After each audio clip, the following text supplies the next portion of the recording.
Sagittarius, kumusta po kayo guys? Okay, so Sag, maraming salamat po sa walang sawang pagsubaybay sa ating mga reading. So Sag, paalala lang po na ang reading natin ay general reading lamang. So maaari kang makaresonate, maaari rin naman pong hindi. So pag hindi po kayo guys nakaresonate, ibigay na lang po muna natin sa iba, okay? So tignan po natin Sag, ano po ang inyong gabay kapalaran ngayong week na to? Sagittarius, Sun, Moon, Rising, and Venus sign. Gabay kapalaran po ngayong week na to. So, meron po tayong family. Meron tayong deep breathing. And meron tayong be still. So, I think yung iba sa inyo, nandun ka sa point na siguro, hindi mo na mabubura sa sarili mo na ikaw ay isa ng magulang. Okay? Kaya para bang kahit anong mangyari, siguro pangangaralan mo yung mga anak mo kung ikaw ay may anak na or kung may parents ka at nandun ka pa rin sa poder ng parents mo, okay? Para bang kailangan natin guys, pakinggan din yung mga advice nila sa atin kasi para yun sa atin, okay? So Sag, tingnan mo yung energy mo rito is nasa ayan, be still. Kumbaga, nandun ka sa point na walang pagbabagong nangyayari or hindi umuusad yung energy mo.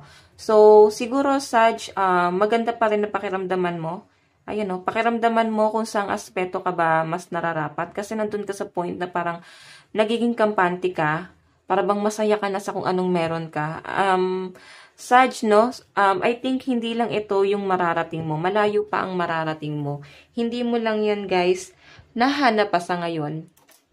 Okay? Hindi mo pa to nararamdaman.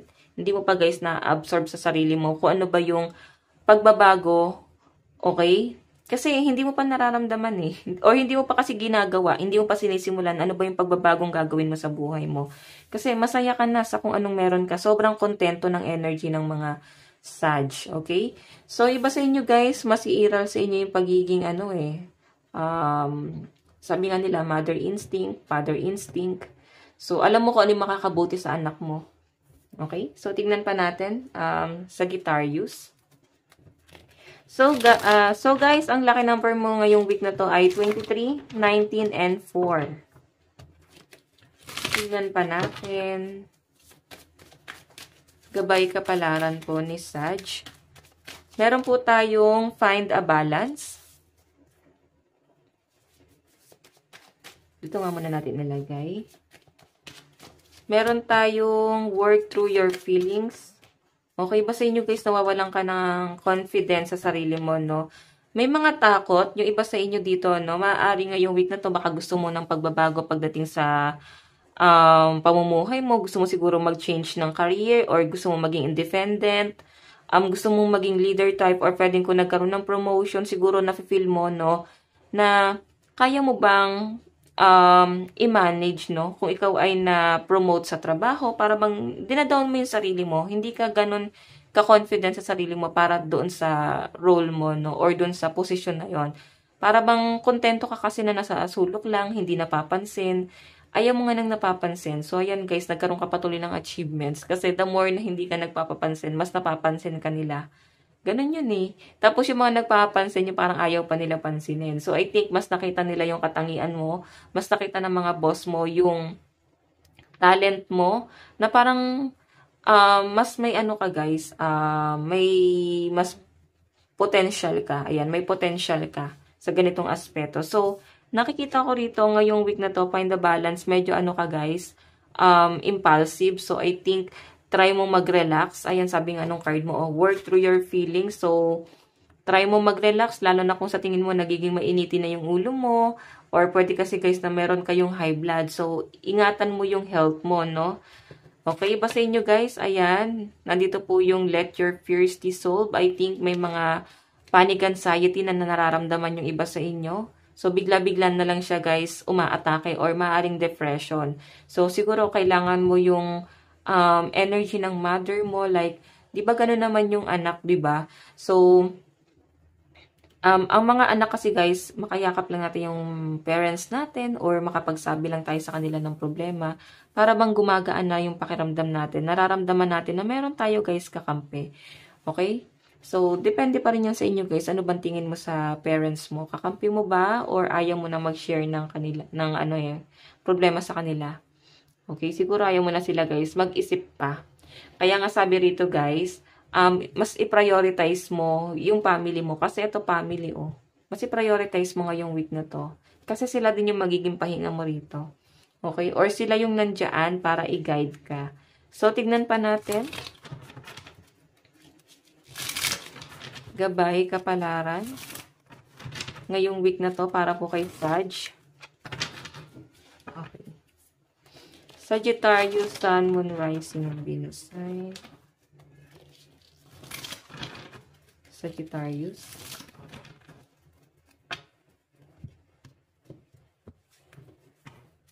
Gabay, kapalaran, spirit guide. Sagittarius.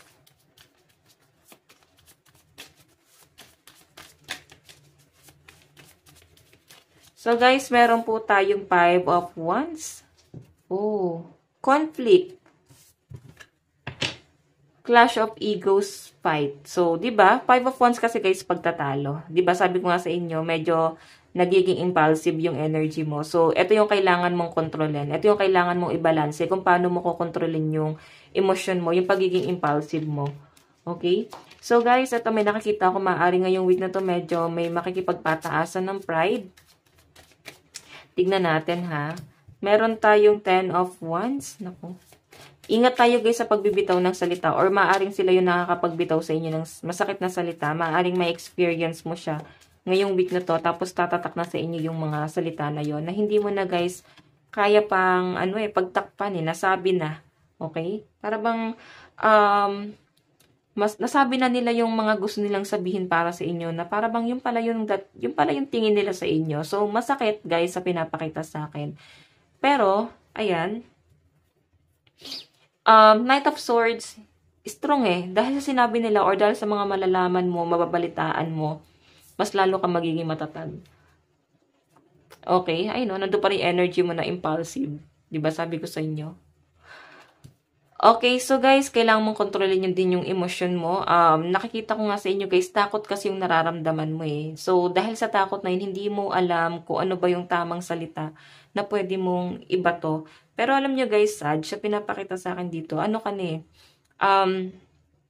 sobrang matured na nung energy mo. Okay? Siguro immature itong taong makakadil mo ngayong week na to. Kaya, alam mo yon nagiging mababa yung level mo or mas nagiging mababa ka sa kanya kasi pinapatulan mo. Kasi nandito guys yung pagpatol. So, ngayong week na to guys, kung meron magpapainit ng ulo mo, mas maganda na wag nang patulan. Okay? Kasi ikaw rin guys yung mapapasama rito. Pero minsan kasi guys, pag grabe na yung 'di ba? Pag grabe na yung ginagawa sa atin, ang hirap namang hindi patulan. So siguro si universe na ang bahala diyan, guys. Okay, so tingnan pa natin additional message.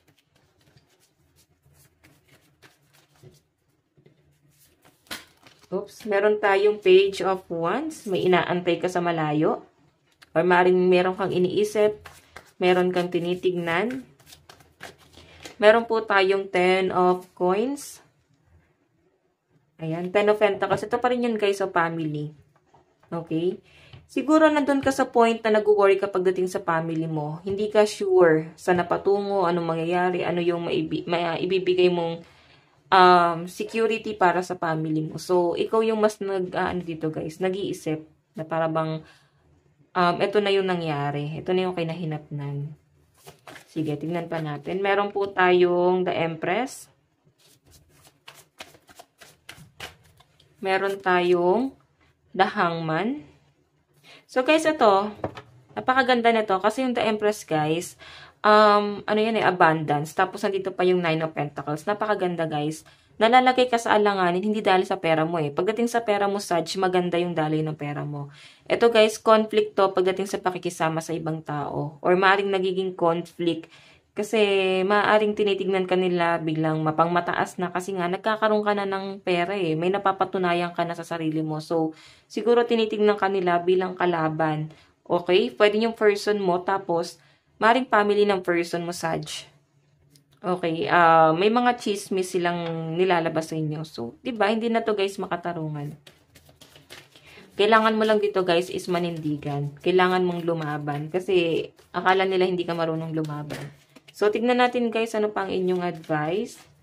Sag, meron po tayong direction, true calling, life path. 'Diba? Sabihin, tama yung direction mo. Okay, nasa tamang direction ka. Tingnan pa natin. Meron tayong solitude. Okay, so I think yung iba sa inyo, ngayong week na to gusto mo pag-isa, gusto mong pag-isipan, planuhin yung mga kaganapan sa buhay mo. Okay, ayaw mo na ng istorbo. Okay, so guys, ang lucky number mo, ngayong week na to, nasabi ko na ba, 23, 19, and 4. Ito lang po ang inyong reading. Hanggang sa muli, God bless and love you all. Thank you.